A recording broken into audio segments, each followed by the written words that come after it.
노화는 인간이 겪는 자연스런 현상입니다.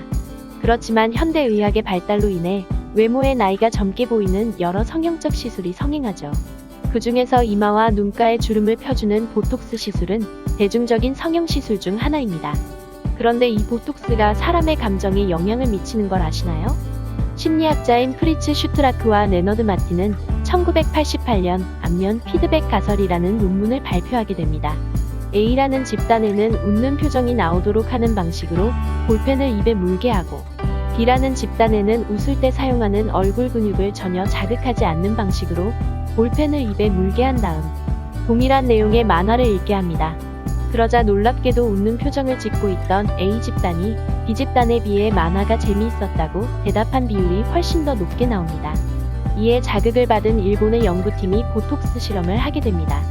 사람이 얼굴을 찡그리면 이마의 특정 근육들이 활성화가 되죠. 다윈은 이 근육을 슬픔의 근육들이라 불러요. 그런데 보톡스는 이 근육들을 일시적으로 마비를 시켜 이마와 미간의 주름을 줄여주죠. 연구 결과 보톡스 시술을 받은 사람은 받지 않은 사람들에 비해 짜증, 우울, 불안에 대한 측정치가 훨씬 낮게 나왔습니다. 우울증을 앓고 있는 남녀 환자를 대상으로 절반은 실제 보톡스를 맞고 나머지 절반은 플라세보 처방을 해서 연구한 결과 보톡스를 맞은 집단은 우울증 지수가 50% 이하로 떨어졌고 플라세보 집단은 단지 10%만 떨어졌다고 합니다. 신기하게도 보톡스가 우울증에 효과가 있음이 증명이 되었습니다. 결국 인간의 몸과 뇌와 마음은 연결되어 있다는 증거로 보면 될 듯합니다. 저도 당장 보톡스 시술을 하러 가야겠습니다. 그런데 문제가 있습니다. 보톡스 시술이 실제 우울증에 효과가 있기는 하지만 타인의 감정에 둔감해진다고 합니다. 이유가 뭘까요?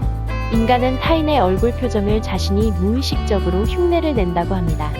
흉내내기가 일어나는데 걸리는 시간이 거의 0.3초에 불과하기 때문에 잘 의식하지는 못하지만 이런 흉내내기 피드백을 통해 우리는 타인의 감정을 읽어내고 이해를 하게 됩니다.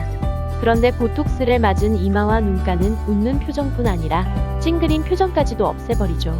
눈가에 잔주름이 생겨야 우리는 웃을 수 있습니다. 미소를 짓지 못하면 행복감을 느끼기도 어려울 수밖에 없겠죠.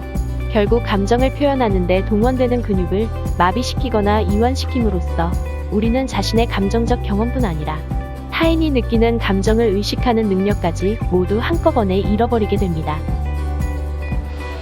보톡스 시술이 타인의 눈에 예쁘게 보일지는 모르지만 정작 자신은 타인의 감정을 제대로 읽지 못하는 불편함이 발생을 합니다. 자글자글한 눈가의 주름을 타박만 할 게 아니라 타인의 감정을 잃는다고 고생한 잔주름에게 오히려 수고했다는 말을 해야 할 것 같네요.